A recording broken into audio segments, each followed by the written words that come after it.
जहां पर ज्ञान व्यापी सर्वे में मिले शिवलिंग पर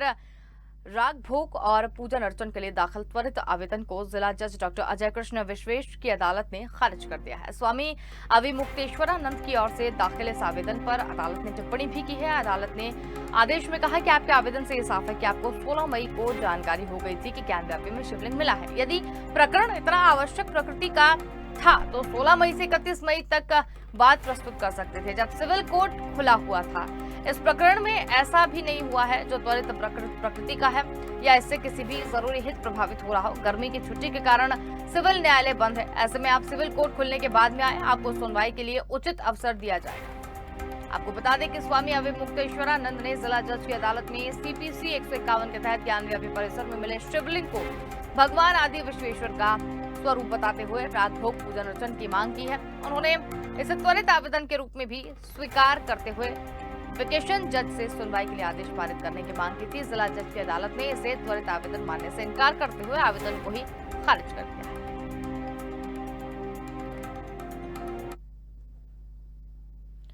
तो इसी खबर पर हमारे साथ में वाराणसी से अंतिमा सिंह जुड़ गए हैं। अंतिमा, स्वामी की पूजा की जो याचिका है वो कहीं ना कहीं खारिज कर दी गई है, क्या कारण बताया जा रहा है इसके पीछे? आज आपको बता दें कि जो स्वामी अविमुक्तेश्वरानंद द्वारा जो याचिका दायर की गई थी पूजन अर्चन को लेकर, ज्ञानवापी में जो शिवलिंग मिले थे, विशेषकर मिले थे, उनको लेकर के तो याचिका इसलिए खारिज कर दी गई कि अदालत द्वारा ये निर्देश में साफ कहा गया है कि 16 मई से 31 मई तक कहाँ थे आप। जबकि 16 मई तक ये पता चल गया था कि ज्ञानवापी मस्जिद वहां पे शिवलिंग निकला है, तो फिर उसके पहले आप कहाँ थे? आपको पहले ही ये चीजें पहले ही करना था, क्योंकि जब सबको पता चल गया था तो आपको भी उस वक्त याचिका दायर करनी चाहिए थी, मगर आपने बाद में किया। क्योंकि अब गर्मी की छुट्टियां आ गई हैं तो सिर्फ उनके लिए गर्मी की छुट्टियां नहीं जो है कि टाली जा सकती है। इस वजह से कई सारी याचिकाएं उस वक्त पड़ी थी, तो आपको भी उस वक्त याचिकाएं जो है दायर कर देनी चाहिए थी, मगर आपने वो नहीं किया। तो इसलिए जो है कि अदालत द्वारा ये साफ तौर पे खारिज कर दिया गया, क्योंकि अब वक्त रह गया है, गर्मी की छुट्टियां हो गई हैं, तो अब जुलाई से इसका जो याचिका जो दायर होगा या सुनवाई होगा तो अब ये जुलाई से ही होगा। तो इसलिए जो है कि उनके तौर पे साफ तौर पे कहा गया कि आपको पहले ही करना चाहिए था। 16 से 31 तक आप कहाँ थे? क्योंकि उसके पहले अगर आप करते तो आपका ये कुछ न कुछ इस पे किया जाता, मगर आपने बाद में किया, इस वजह से ये इसको खारिज कर दिया गया है, इस याचिका को। जी बिल्कुल, लेकिन जिस तरीके से ये याचिका खारिज की गई है, अविमुक्तेश्वरानंद की अगर बात करें तो पिछली बार वो पूजन अर्चन को लेकर धरने पर भी बैठे थे, उन्होंने आंदोलन भी यहाँ पर किया था, किसी तरीके से आंदोलन को जो है उसे भी बंद किया गया, लेकिन अभी भी वो इस बात पर अड़े हुए हैं कि जो वहाँ पर शिवलिंग मिला है वो आदि विश्वेश्वर का है और अपनी बात पर वो लगातार काबिज है। कोर्ट का भी उन्होंने सहारा लिया, लेकिन कोर्ट ने इस बात को खारिज कर दिया है।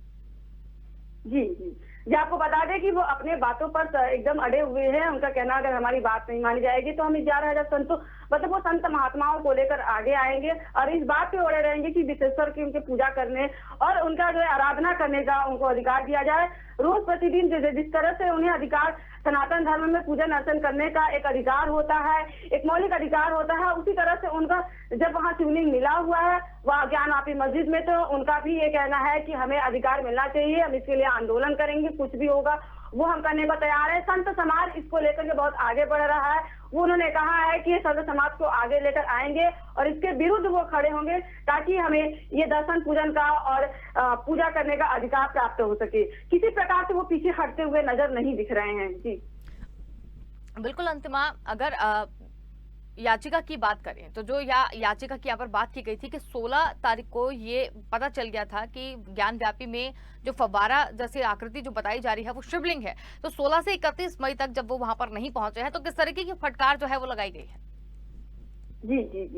जी आपको बता दें कि जब 16 तारीख को ही पता चल गया था कि यहाँ पे शिवलिंग विराजमान है, यहाँ शिवलिंग मिले, और मुसलमान पक्ष की बात करें, मुस्लिम पक्ष तो अलग ही कह रही है और हिंदू पक्ष अलग कर रही है, दोनों पक्ष की बात यहाँ पे नहीं करते हैं। जिस तरह से वहाँ पे शिवलिंग अगर मिला हुआ है तो जब सबको पता चल गया था कि मस्जिद में शिवलिंग मिली हुई तो वहाँ कई लोगों ने याचिका दायर, कई सामाजिक संगठन द्वारा किया गया, तो कई वाराणसी में कई लोग ऐसे हैं जो बहुत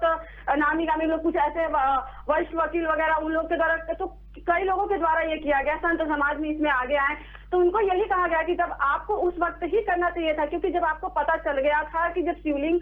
16 तारीख को ही सबको पता चल गया था कि शिवलिंग मिल गया है, तो उसके बाद आपको करना चाहिए था वहां पे याचिका जो दायर करनी चाहिए थी, आपने उसके बाद दायर किया, क्योंकि इससे गर्मियों की छुट्टी जो होती है उस पर असर देखने को मिलेगा, क्योंकि सिर्फ एक याचिका के लिए गर्मी की छुट्टी नहीं कैंसिल की जा सकती है। तो कहीं ना कहीं ये देखा जा सकता है कि जब उस वक्त सत्य याचिका दायर की गई थी तो उस वक्त इनको भी याचिका दायर करनी चाहिए थी, क्योंकि सबका साथ में ही जो काम आगे बढ़ता, ताकि सबके साथ में उनकी भी याचिका सुनी जाती, उनकी याचिका पर भी जो है कार्यवाही होती, मगर उन्होंने काफी लेट याचिका दायर की, जिस वजह से उनके ये फटकार लगाते हुए कहा गया कि अब जुलाई में ही जो होगा याचिका पे सुनवाई होगा या याचिका डाली जाएगी, जो भी होगा सब गर्मी की छुट्टियों के बाद ही होगा। जी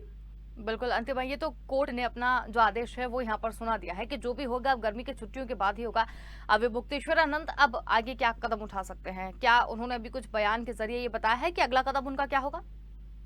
जी आपको बता दें कि उनकी बयान की अगर बात करें तो सबसे पहले ये बताएंगे कि जब वो अनशन पे बैठे थे, जब वो अन्न जल त्याग कर दिए थे, तो उस वक्त उन्होंने कहा था कि अगर हमारी याचिकाएं हैं उस पर कार्यवाही नहीं होती है, या जो हमारी मांगे हैं अगर उस पर अदालत नहीं कुछ करती है, तो हम संत समाज को लेकर 11,000 संतों को लेकर आगे आएंगे, आंदोलन करेंगे। उन्होंने ये बात कहा था उस वक्त। हालांकि जब ये खारिज हो गई, याचिका जब खारिज हो गई और 108 घंटों बाद उन्होंने स्वामी स्वरूपानंद के आदेश पर अपना अनशन त्याग कर दिया, उसके बाद उन्होंने अभी तक ऐसा कुछ कहा नहीं है, क्योंकि अभी कल ही याचिका जो खारिज कर दी गई थी, तो उसके बाद से नहीं पता चला, मगर उन्होंने साफ तौर पर ऐलान किया है कि हम इसके जो डिगेंगे नहीं, जो संत समाज है, संत समाज को आगे लेकर आएंगे, इसके खिलाफ जो भी हो सकेगा हम करेंगे, क्योंकि जिस तरह से उनकी मांगे है कि हमें पूजन अर्चन कीजिए, क्योंकि वो एक तरीके से संत है, संत महात्मा अगर इस चीज में आगे आए हुए हैं, तो जब एक संत 108 घंटे बिना अन्न जल के रह सकते हैं, तो कहीं ना कहीं ये बहुत बड़ा मुद्दा हो सकता है। अब देखने वाली बात ये होती है कि इस धर्म और मजहब में किसकी जो जीत होती है, क्योंकि ये बहुत बड़ा मुद्दा बन चुका है, एक तरीके से राजनीतिक मुद्दा कर लीजिए या धार्मिक मुद्दा कर लीजिए,